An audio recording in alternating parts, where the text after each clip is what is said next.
presently in Unit 2 of your syllabus. In this there are two parts. First part is legal, ethical and professional issues. So let's see what we have done so far quickly. I have already given you the definition. Then we have talked about US laws. Nearly 20 US laws are there about which you can be asked. All these laws we have covered in the previous classes. At that time PPT was not there, but descriptions I have already given you. And I have talked about the US copyright law, then Freedom of Information Act, on which our India's Right to Information Act is based. Then I have also talked to you about European Council Cyber Crime Convention, this one, and Digital Millennium Copyright Act. And in the previous class, just last class, I spoke to you about information warfare. And I told you that United Nations Charter talks about the information warfare. I also told you in detail that when it comes to information warfare, China is very advanced country in the world, and they have their own strategic response force to deal with information warfare. So up to that we have already spoken. Then I have also talked to you about the difference between ethos and ethics, and I have talked to you also about ethical dilemma. In the previous class I gave you 3 examples of ethical dilemmas from world literature. So up to this we have covered in unit number 2. In the first part of unit number 2, today's class will probably be the last class. A few more topics I have to cover. Then after this I am going to second part of the unit number 2, which deals with risk management. Okay. Now when we are talking about legal and ethical issues, one major issue is privacy. Privacy is very important for every individual. All the information about yourself you cannot reveal to everybody. There will be a lot of information about yourself which you would always like to keep it to yourself only. You will not share it with anybody, including your parents. Some secrets you are keeping from parents also. Everybody is keeping. The reverse is also true. The parents will also have certain secrets which they will not tell you. So it is not something to be ashamed of. Don't think that we are doing wrong things. Well, privacy is a need because every human being will have certain private information, and if that private information is leaked out, it can put you in a very embarrassing situation, very uncomfortable situation. It can cause you a lot of loss also. So this is what I was talking to you about privacy. Privacy is an issue in information security because in organizations we collect a lot of information about our customers, our employees, our suppliers, our service providers. We have to collect that information because somewhere it is a legal requirement imposed by Reserve Bank of India, like they have a mandate for know your customer for the banks. So they have to collect our Aadhaar and PAN. Somewhere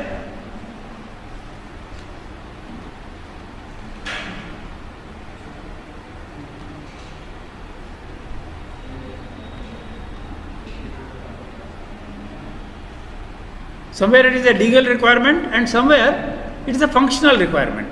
Like when I hire an employee, I have to have information about that employee because tomorrow suppose that employee does some fraud in the company, I have to go to police and lodge a complaint against him, lodge an FIR against him. If I don't know his details also, how will I handle that situation? So somewhere it is a legal requirement, somewhere it is a functional requirement. But in either case, we are collecting a lot of information, private information about other people and keeping in our organization database. This is a great source of power, but always remember that wherever you have power, it brings additional responsibility also. Power is never without responsibility. When you don't have any power, yes, you are not responsible for anything. When you have power, you are responsible for properly using that power. So that is the issue of privacy in organizations. One recent example about privacy is very relevant here, which is directly dealing with information security.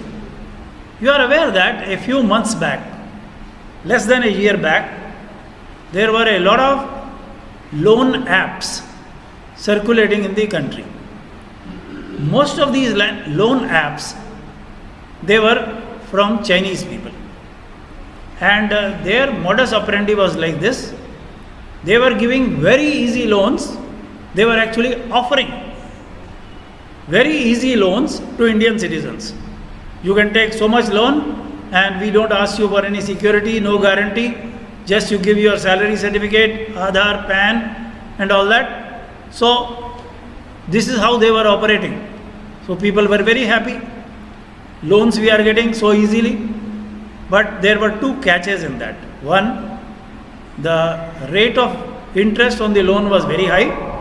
Secondly, the borrower was forced to install the loan company's app on their smartphone. And when he is installing that loan app, they take permissions for reading his contacts, which means they will come to know all the people whom you know. They will know their mobile numbers, they will know their email IDs, their Skype IDs, everything. Total information about your contacts is with them. Now, as long as the borrower goes on paying the money, they don't do anything. That high rate of interest, if you are going on continuously paying, no problem, they will not harm you. But if you delay the payment or if you don't make the payment, they immediately expose you to your contacts. So they send them information that so and so has taken a loan and he is a defaulter. He has not paid back the amount. We are going to take action against him. What will happen if this information is leaked in the market? You will not be able to get a new job. You will not be able to apply for any loan from the bank. And in very serious cases, even if you are trying to, let us say, open an account for, say, buying stocks and shares, even that will not be allowed. So the individuals were put to a lot of difficulty, and you must have read in the media that many people had to commit suicides because of that. So where is the issue? The issue is in information security. It deals with privacy, and the result is loss of human lives. That can be the impact of privacy. And it is done through a mobile app. So it is directly connected with our subject of information security. So this is what we have to understand in the area of privacy, that since in organizations we are privy to a lot of private information of so many people, we have to make sure that this information is not leaked out.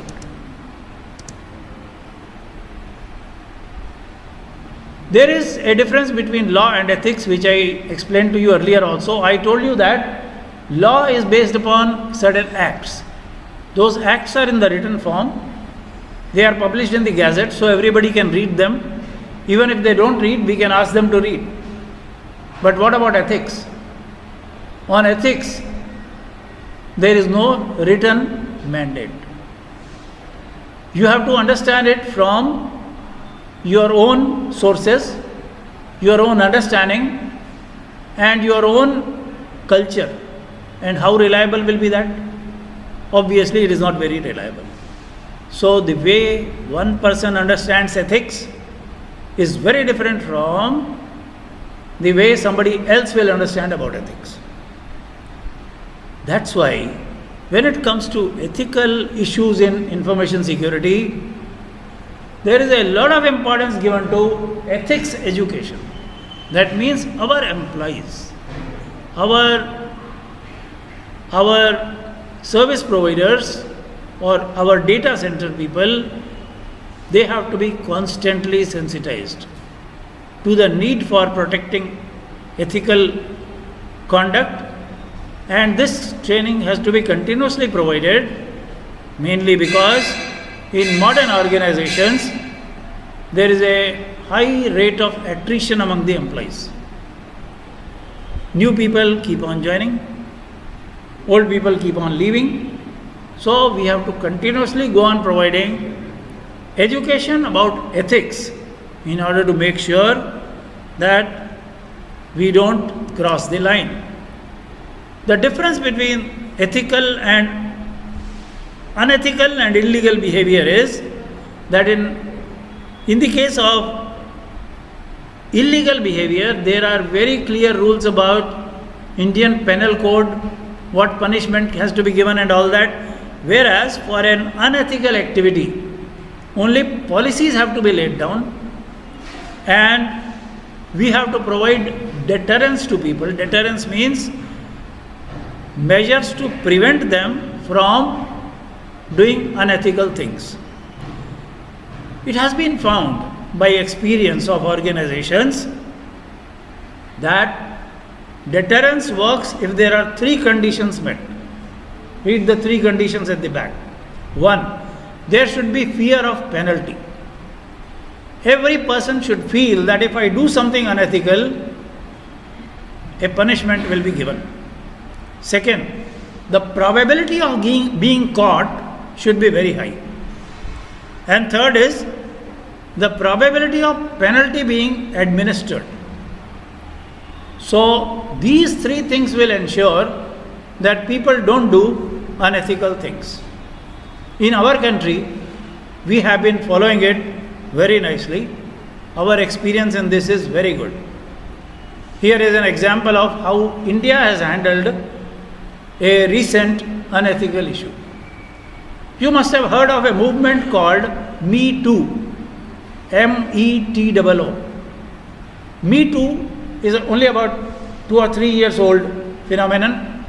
Now in this, the women in India, they started coming forward. When they were harassed or rudely treated or treated as sexual objects, they came forward, lodged complaints, and in India you would have seen many such cases were handled very successfully. Cases were filed. Many high profile people went to jail also. So once that happens, what is the message to the rest of the public? The message is very loud and clear that if you misbehave with women, it is very dangerous. You can be caught, penalty will be imposed, and therefore don't do it. So with that, I hope many people, many males in India must have become very careful by now, and they would not dare to do any illegal or unethical thing now.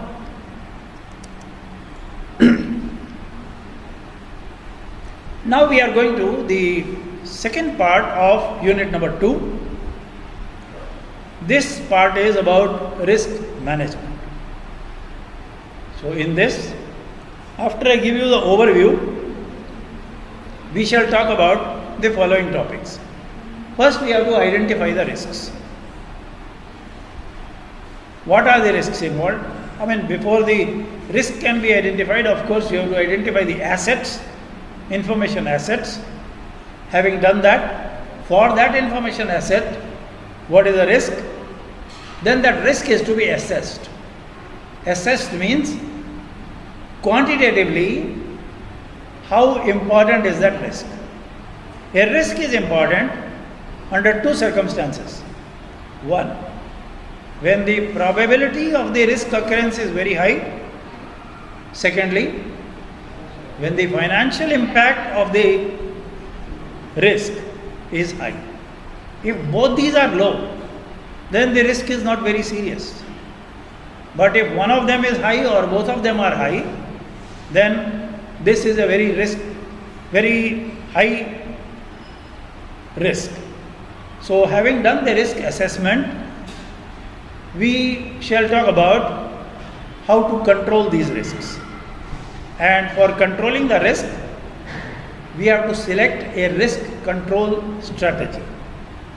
This can be done after you have identified the risk control practices on two parameters, quantitative and qualitative. And then we shall also talk about the standard or universally followed risk control strategies. This is what I propose to discuss in the second part of your unit number 2. Before we do that, let us look at what are the standards laid down globally for information security management. You know that at the international level, there is a standardization body which is called International Standards Organization, ISO. ISO has already published an international standard on this subject, and that international standard is called ISO 27001. The title itself is Information Security Management System. As you can see from the slide, this is called ISO IEC 27001. IEC stands for International Electrotechnical Commission. Why their name is introduced? The reason is they had contributed substantially to the ideas and procedures which are laid down in ISO 27001. This particular standard is we can say the gold standard for information security management all over the world. How important it is, I would like to explain that to you. Now, when an organization is enrolling new suppliers for buying materials or buying services, they carry out several checks. So one check may be about the standards to which the supplier's product will comply. That could be one checkpoint. Another important checkpoint generally is their quality management system, which is covered under another international standard, ISO 9001. Then nowadays, companies also look for impact on the environment. The operations of the supplier company, what is its impact on the environment, especially when it comes to burning of fossil fuels, coal and petroleum products, causing carbon footprint, causing pollution, particulate pollution, or carbon dioxide and carbon monoxide pollution. They look for that, and that is covered by another international standard called ISO 14001. Third thing which many companies have started doing now is the checkpoint about occupational safety and health. We also expect our suppliers to maintain proper standards for occupational safety and health, which covers basically things like hazards to the health of the employees, accidents to the workmen while working on the machinery or while working with autonomous robots. These things also have to be checked. And for that also, there is a recent means about 2 years old, international standard which is called ISO 45001. These are already in place. But nowadays, when an organization is enrolling a new supplier, they are also looking for a fourth standard, and that standard is this, ISO 27001. Now, why this is important for our suppliers? You may get that doubt, of course. that okay, as far as my company is concerned, yes, I have to follow the standard. But why should I or how can I insist that my suppliers also must follow a standard? There is a logic for that. It's not without logic. The logic is that today most of the business which is carried out, most of the transactions which are carried out, they are carried out on the electronic platform. So if we deal with a company whose information systems are insecure, then what happens? We are practically opening a backdoor of insecurity into our systems.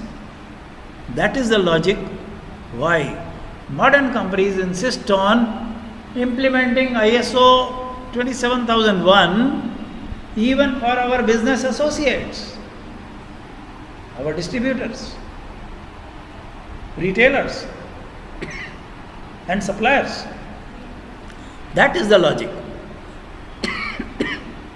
So what does this standard cover? This standard covers basically the security of information assets, and that includes first and foremost the financial information. Finance is most important for every organization, for every individual also. Nobody can live without money. Similarly, for every organization also, finance is extremely important, and maintaining the security of financial information is the first priority for this standard. The second is maintaining the security of intellectual property. For a high-tech company, think of a company in the field of, say, pharmaceuticals, bulk drugs, active pharma ingredients, electronic products, product design, or companies which are dealing with software development. For all these people, intellectual property is actually the core asset. So it becomes important for them to maintain the security of intellectual property. The third focus of this standard is employee details. Employee details and also information entrusted by third parties. Third parties here includes customers, retailers, business associates. This is what I was talking to you about in privacy part also. So privacy, intellectual property and financial information, that is to be protected. For that purpose, this particular international standard lays focus on information security. So what are the steps in that? This slide shows you the steps to be followed for compliance with ISO 27001. First of all, this standard forces you to look at the organizational context. This organization, whom does it deal with? What are its information assets and all that? Then scope. What will be the scope of our information security management? How strict are we going to be or not? I mean, okay, here is another interesting point which I would like to mention. It is not possible to eliminate all threats. Do you understand my statement? It is not possible to eliminate all threats. You can eliminate only so many of them. If you want to eliminate all threats from any organization or from any individual, it is impossible. You can't even remove all threats from yourself also. If you have to be totally safe all your life, you should not come out of your house at all. Because once you come out of the house, accident can always take place. There is a danger on the road. And not only that, you should stop going to bathroom also. Bathroom is a very slippery place. You should stop sleeping on a bed also. You can always roll on one side and fall down from the bed. So can you eliminate all these risks? Impossible, no? Similarly, even in information security, all risks can never be eliminated. If you eliminate all risks, actually it means you are preventing availability of information also. You will have 100% confidentiality and no availability of information. The moral of this is that information security also is something which can only be implemented, is only implementable up to a certain level. Beyond that, you have to accept certain risks. Some risk has to be accepted for surviving. For an individual it is to be accepted. For an organization also it is to be accepted. Total elimination of risk is impossible. Then third, it looks at the leadership roles. In this organization, who are the people who are leading what? Like Chief Operating Officer is leading the operations. Chief Financial Officer is leading the finance function. Chief Information Officer is leading the information security function and information security systems. Similarly, CTO is there in an organization who is a leader for technology development. So these leadership roles are identified in part number 3, in step number 3. After that, in the 4th step, the security actions are planned. So that is the step number 4. In the next step, 4 and 5 are actually same. So 6th is the operations. What operations we are going to carry out in order to implement information security in our organization. Then in step number 7, you will assess what will be the impact on performance. This concept every information system person must understand, that implementation of information security also has an impact on performance. When your information security is very, very strict, to that extent, you have to be ready for sacrificing performance efficiency. You can't avoid it. Let's take a very simple example. Suppose there is a bank. They normally have a system that at the time of login, there is a 2-factor authentication. OTP comes and okay, after that the login is given. But suppose the bank goes to a ridiculous extent. They go further and they say, not only for login, but for checking the account balance also OTP will come. For enrolling a new beneficiary also OTP will come. And for let us say changing your mobile number, you have to physically come to the bank and submit a written application. Good, very good. That will certainly improve your information security. But what is going to be the impact on performance? Performance efficiency has to be sacrificed. ISO 27001 says, when you are planning your information security initiative, at the planning stage itself, think of the impact on performance also. And last step, step number 8 is again very important, improvement. Continuous improvement.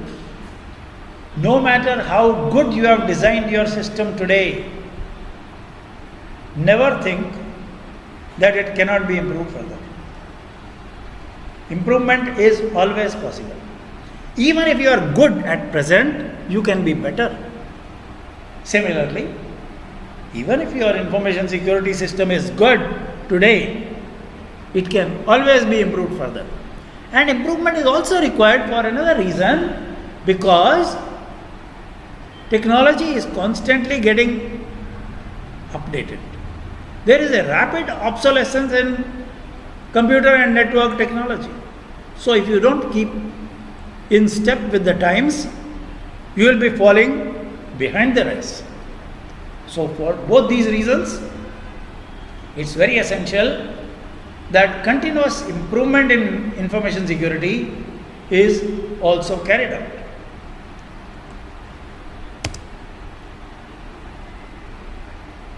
One measure which is recommended in ISO and also recommended by several experts is this, what I am talking to you right now. Cybersecurity as a service. This concept, to understand this concept, I would remind you of three concepts which you must have already read about or learned about. One was software as a service, SaaS. Another is platform as a service, PaaS. And the third is infrastructure as a service, IaaS. Today, these three are very important concepts when it comes to using the cloud. On the cloud, the easiest thing, the most convenient thing is to use software as a service. Example, Microsoft Office 365. So when you give a subscription for that, you are able to use online MS Word, Excel, PowerPoint, etc. without installing them in your laptop, and you can use it on any device, wherever you are, whenever you want, just by logging into your Microsoft account. What you are doing is, you are using software as a service. You can go a step further. You can use a platform itself as a service. Example, GCP, Google Cloud Platform. Now on Google Cloud Platform, you are not using any software given by Google. You can create your website. So you only create your website, you design all your web pages, you manage the authorization, authentication. So what Google is providing you, only the cloud platform. That means you are not going to bother about finding a data center, paying to the data center, all that is not required. You are only using it as a platform. The third stage is using the infrastructure as a service. Even that can be done on Google Cloud Platform and even on Microsoft Azure, where you don't even use their platform for providing anything. You are only using their infrastructure. That means practically the data center. Then you pay very little. The subscription rate will be very less. Practically you are paying only for data storage and networking. But you will have to take more trouble in designing your own applications, your own website, getting your own domain name, managing your own network security, all that. Continuing this logic further, why can't we have security or cyber security as a cloud service? That concept is this. So on the cloud itself, we can implement information security.